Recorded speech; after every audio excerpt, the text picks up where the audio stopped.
et bienvenue. Dans cette vidéo, nous allons voir ensemble comment se prépare une impression en frittage de poudre avec l'imprimante Fuse One de chez Formlabs. Nous verrons ensemble comment paramétrer une impression dans le logiciel, préparer et lancer l'impression sur l'imprimante, puis réaliser le dépoudrage et le post-traitement.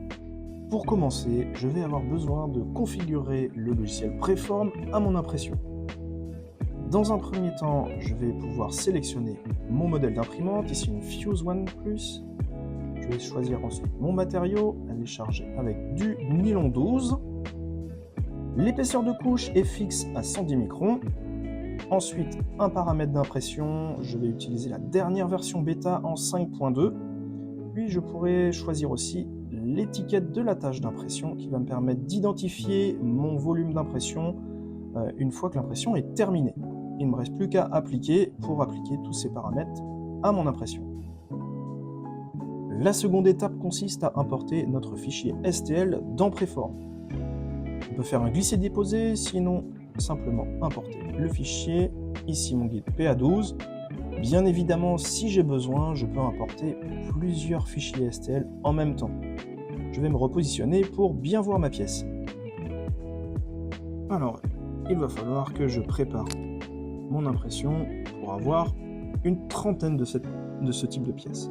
Dans un premier temps, je vais la repositionner tout en bas du volume d'impression. Je vais la mettre sur la droite.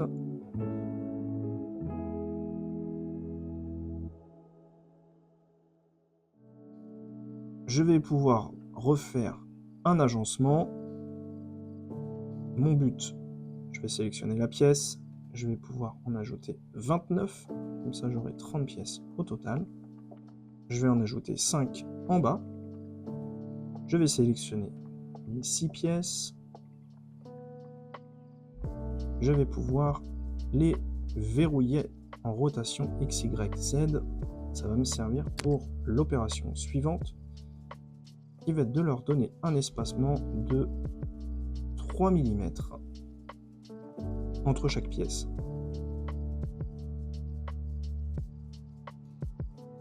Mon but, ça va être de retourner ces 3 pièces. Alors pour ça, je vais les déverrouiller.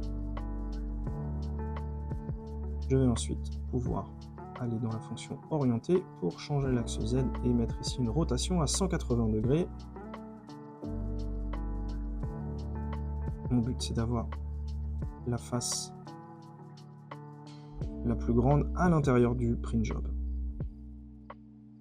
Je vais recentrer l'ensemble de mes pièces. Voilà. Alors, maintenant, on va pouvoir utiliser une super fonction qui va permettre de dupliquer ce qu'on a pu préparer ici sur le bas du volume d'impression jusqu'en haut pour avoir 30 pièces. Je vais sélectionner mes 6 pièces et je vais faire un agencement matriciel. Ça va me permettre d'ajouter en Z, ici j'ai 6 pièces, et regardez, 2, 3, et là, ça me permet de stacker, d'empiler mes pièces jusqu'à en obtenir 30. Comme ça, je ne me prends pas la tête à poser 30 pièces. Si j'en fais 6 bien alignés, eh bien, c'est du temps de gagner.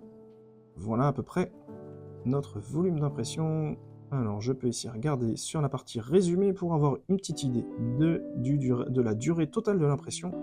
J'aurai les informations de la pré-impression, les informations du temps d'impression et du refroidissement jusqu'à 100 degrés et bien sûr le refroidissement supplémentaire. Donc ça prend un petit peu de temps pour calculer ces valeurs. Voilà, 9h47 d'impression, refroidissement supplémentaire 13h16, donc on voit quand même qu'il y a besoin de beaucoup de temps de redescente en température du volume d'impression une fois que l'impression sera terminée.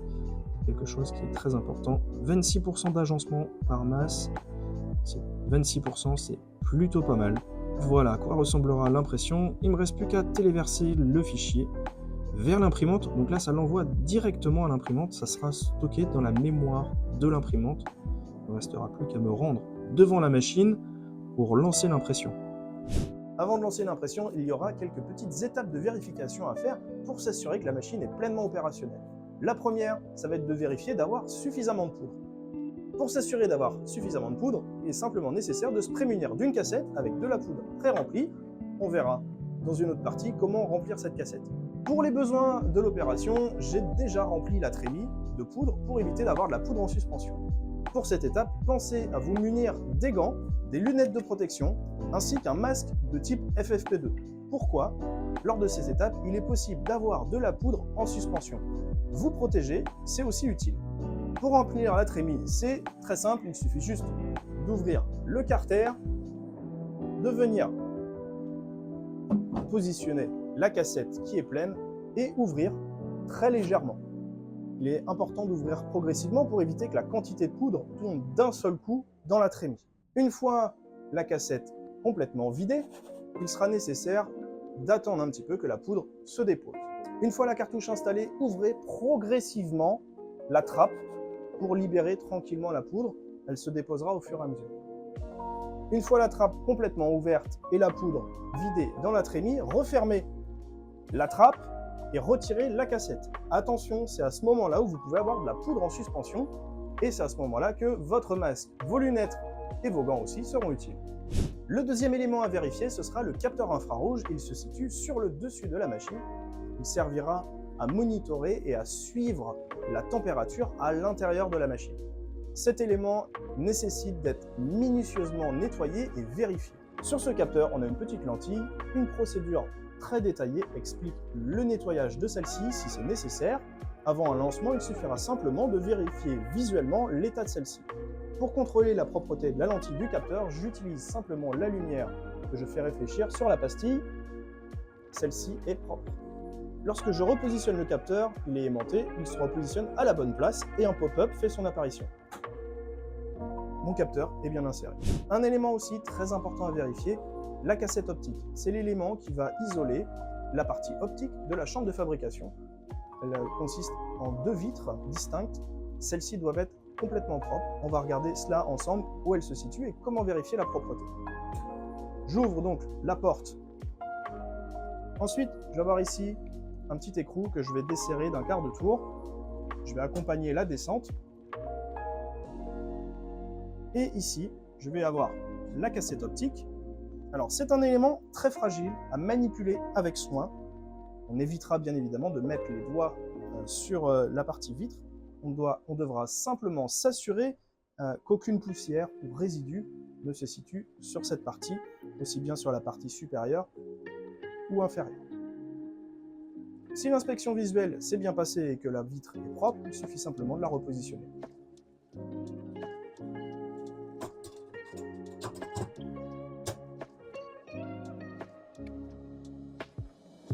Très important aussi, avant de lancer une impression, de vérifier la propreté à l'intérieur de l'imprimante. Pour cela, rien de plus simple, il suffit juste d'ouvrir la porte et de contrôler. À l'aide d'un aspirateur, je retire les restes de poudre qui peuvent s'y trouver. J'ai vérifié d'avoir suffisamment de poudre, j'ai pu vérifier aussi la propreté du capteur infrarouge. L'intérieur de l'imprimante est propre, il me reste à rajouter la chambre de fabrication. Cette chambre de fabrication est l'élément qui va permettre de recevoir l'impression et qui sera retiré une fois l'impression terminée. Avant d'insérer la chambre de fabrication, je m'assure d'avoir ouvert la trappe.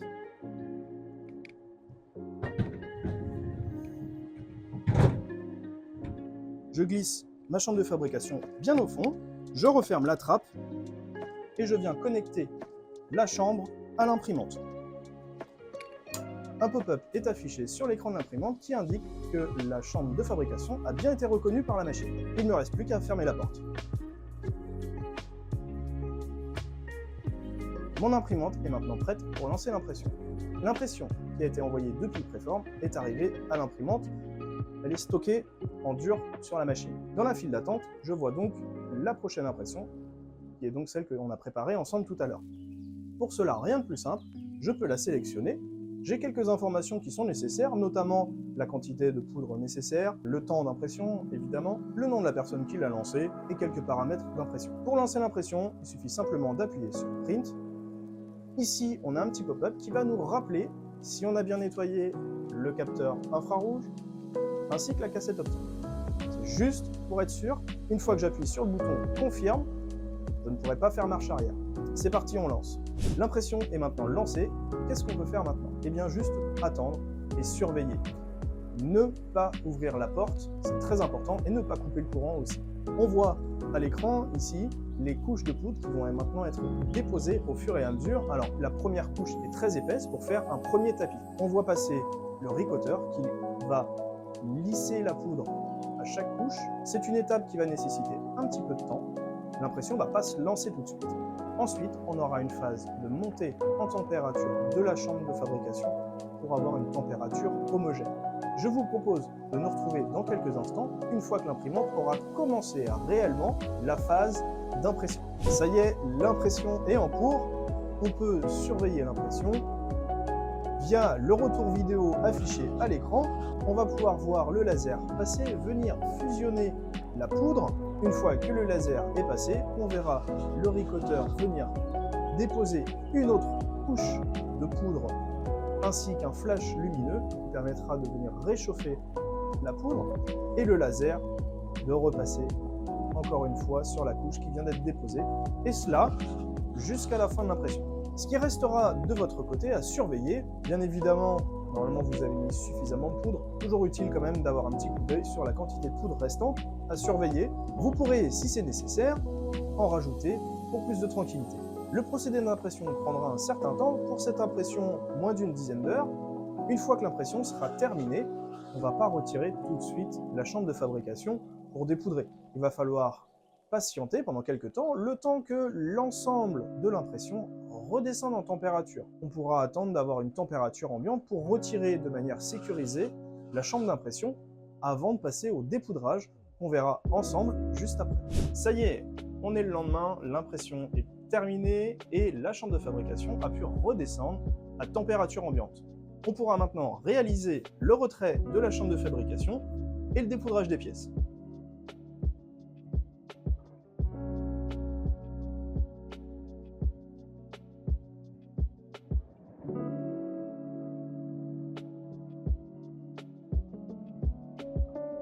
La build chamber est maintenant chargée dans l'unité SIFT. On va pouvoir remonter le plateau de fabrication pour en extraire. Me voilà prêt à remonter tout le volume d'impression qui a été imprimé pour pouvoir le positionner sur le tamis pour commencer à dégrossir les pièces. J'utilise le bouton frontal pour remonter l'ensemble du volume d'impression et je m'assure de le guider pour éviter qu'il tombe. Avant de commencer à dépoudrer mes pièces, je vais juste m'assurer de bien nettoyer la zone où j'avais la build chamber, la chambre de fabrication, car je vais y poser un réceptacle pour y poser mes pièces qui seront dépoudrées. Ça me permettra d'éviter d'ouvrir la visière. L'avantage avec le système des gants et de la protection, c'est que je n'ai pas de poudre qui peut sortir. Donc tout doit rester à l'intérieur. L'idéal, c'est de rester au maximum clos. Donc ma boîte qui va réceptionner mes pièces va se positionner à la place de la chambre de fabrication. Je retire donc le maximum pour pouvoir avoir un environnement propre. Ce que je vais faire maintenant, c'est que je vais retirer la chambre de fabrication pour y positionner un réceptacle. Je suis enfin prêt pour commencer à dépoudrer mes pièces. Je suis équipé de brosses en nylon pour éviter de rayer les pièces. Je déconseille les brosses en laiton. Une brosse pour dégrossir et puis une brosse pour affiner. Le but, ça va être de retirer le maximum de poudre sans passer trop de temps à la retirer. Pour faciliter le tamisage, j'active la fonction SIFT qui aura pour but de tamiser la poudre qui va tomber juste en dessous. C'est parti! Je commence dans un premier temps à scinder mes pièces. On voit que l'ensemble du bloc a tendance à se disloquer. Je ne vais pas tout dépoudrer d'un seul coup, je vais faire pièce par pièce pour rester organisé et propre. Je commence à deviner mes pièces. Je peux utiliser donc la brosse gros grain pour retirer. Bon. Ce qui est important de savoir, c'est que la poudre qui est bien revenue à température ambiante a tendance vraiment à s'écouler très facilement, à être très fluide. On remarquera aussi que chaque pièce est munie d'une coque. On s'en aperçoit une fois que la brosse commence à provoquer des rayures. Je vous rassure, ce n'est pas la pièce qui est en train de se rayer, c'est bien une petite coque de protection qui est incluse dans le procédé de fabrication. Ma première pièce est enfin dépoudrée. J'ai pas besoin de frotter davantage, le maximum de la poudre a été retiré. Ce qui reste sera retiré dans l'étape suivante avec le Fuse Blast, où là, tous les résidus de poudre seront finement retirés à l'aide de médias.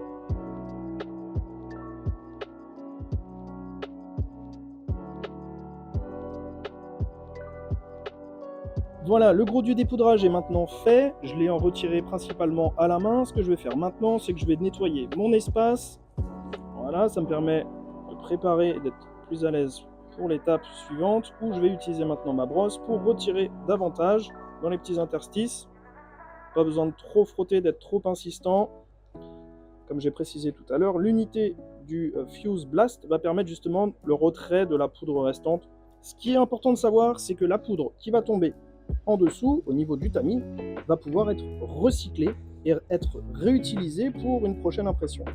On utilisera un ratio pour cette poudre PA12, on utilise un ratio 70% de poudre recyclée, auquel on ajoute 30% de poudre neuve, qui va se situer dans une trémie juste à côté, et qui va nous permettre de préparer une nouvelle cassette pour être ensuite positionnée sur l'imprimante et alimenter en poudre prête à imprimer l'imprimante Fuse One. Au niveau du dépoudrage, certains préféreront insister davantage pour récupérer un maximum de poudre pour le recyclage. Il faudra passer un petit peu plus de temps pour le retrait, comme ces pièces-là. D'autres se contenteront juste de retirer l'excédent qui se retire très facilement. Ce qu'il faut savoir, c'est que cette poudre-là sera retirée à l'étape suivante, lors du Fuse Blast, elle sera non récupérable. Ce sera donc à considérer comme de la poudre perdue.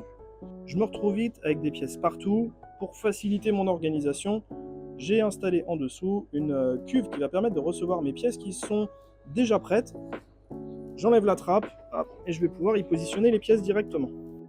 Ça me permet d'éclaircir au fur et à mesure mon espace de travail. Petit tips pour éviter d'en mettre trop partout, naturellement ça en met déjà. Brossez vos pièces vers le bas pour diriger la poudre directement vers le tamis. Ça facilitera un petit peu votre nettoyage en fin de session de dépoudrage.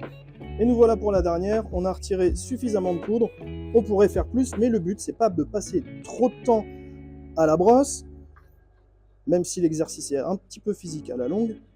Le but c'est de retirer vraiment la poudre qui peut être recyclée sans trop insister pour optimiser le temps. J'ai terminé le premier dépoudrage. Ce que je fais généralement, ça va être, je vais rassembler le maximum de poudre autour. Pareil, ça va dans la trémie en passant par le tamis pour être recyclé.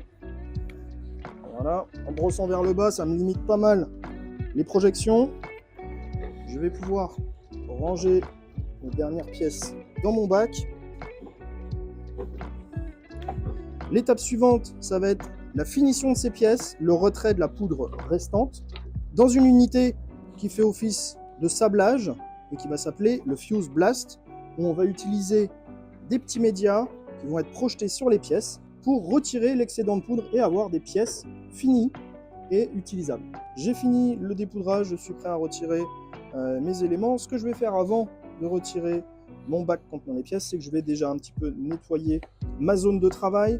Si vous avez encore du dépoudrage à réaliser dans la journée, ça sera amplement suffisant. Si vous avez terminé, c'est important de bien tout nettoyer pour laisser un champ de travail propre. Sur chaque impression réalisée, comme on a pu le voir, dans Préform, on a la possibilité d'activer l'étiquette qui va simplement avoir le nom du projet d'impression ainsi que la personne qui a pu lancer l'impression. Je joins généralement l'étiquette avec mon batch de pièces. Pour nettoyer, j'utilise la petite brosse, j'essaie de récupérer la poudre qui a pu être dispersée à droite et à gauche pour la ramener au milieu. Ce que je peux faire maintenant, ça va être de passer un petit coup d'aspirateur tout autour pour pouvoir retirer l'excédent. Le Sift est équipé d'un aspirateur qui est directement branché sur l'unité. On peut le piloter à l'aide des boutons frontales. Ça va nous permettre de nettoyer tout notre environnement. L'étape de dépoudrage est maintenant terminée. Il ne reste plus qu'à passer à l'étape de finition. Cela va consister à retirer les restes de poudre qui restent sur nos pièces et d'avoir une finition au top. Voilà, on est à la dernière étape, l'étape de finition. Pour cela, on va utiliser le Fuse Blast qui va avoir pour objectif de finir le nettoyage des pièces pour avoir un rendu de plus bel effet et rendre vos pièces utilisables. Alors, cette unité, comment elle fonctionne? Un média va être projeté directement sur les pièces. Comme type de média, on va pouvoir avoir de la bille de verre ou alors du média plastique pour avoir un rendu plus fini, plus poliché. Le média va être projeté sur les pièces, le tambour va tourner et on aura donc un nettoyage qui sera complètement automatisé avec un programme à paramétrer. La poudre va ensuite tomber dans une trémie avec les médias qui ont été projetés et cet ensemble de médias et de poudre va être filtré. Le système va permettre de trier les déchets, de mettre d'un côté la poudre avec les médias qui sont brisés en dessous d'un certain diamètre, puis de récupérer les médias qui sont pleinement réutilisables. Pour cela, on va avoir un système avec un tamis qui va permettre de positionner les déchets sur la droite et de récupérer les médias fonctionnels sur la gauche. On pourra constater les hauteurs de niveau des différentes trémies.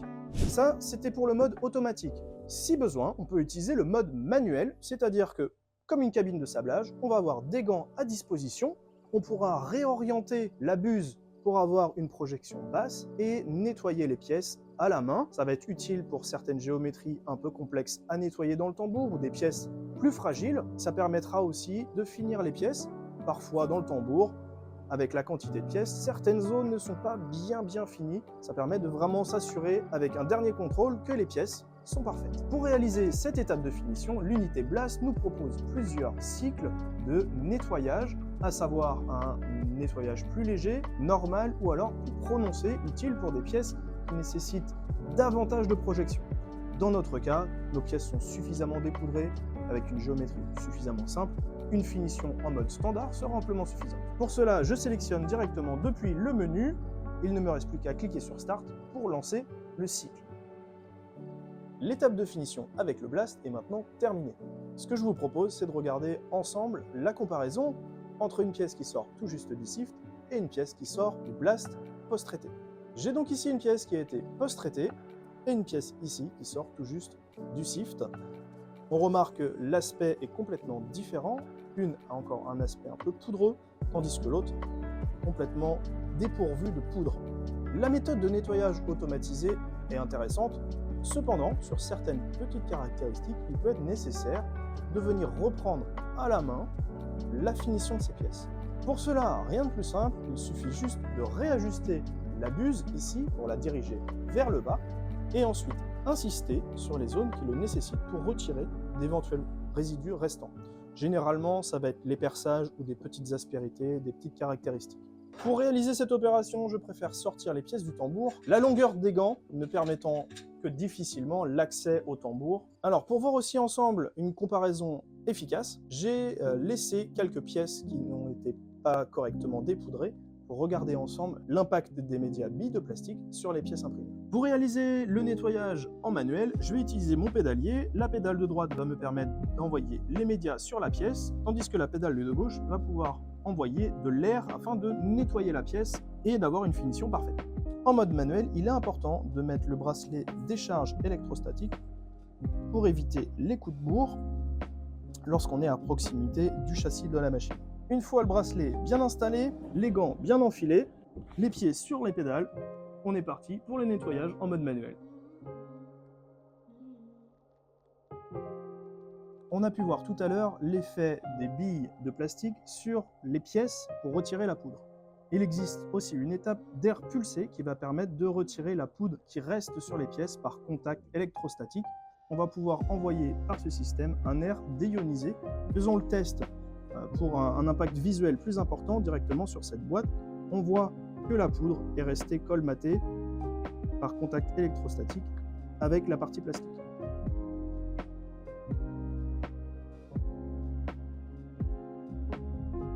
Avec cette démonstration, on comprend mieux ce qui se passe sur les pièces, c'est difficilement visible. On voit que la poudre est pulvérisée, l'air déionisé va pouvoir complètement détacher la poudre d'une surface qui a tendance à accrocher par électrostatisme. Ça y est, nos pièces sont enfin prêtes, elles sont post-traitées et prêtes à l'utilisation. Il ne reste plus qu'à les récupérer. Voilà nos 30 pièces, elles sont prêtes, il ne reste plus qu'à faire un contrôle qualité.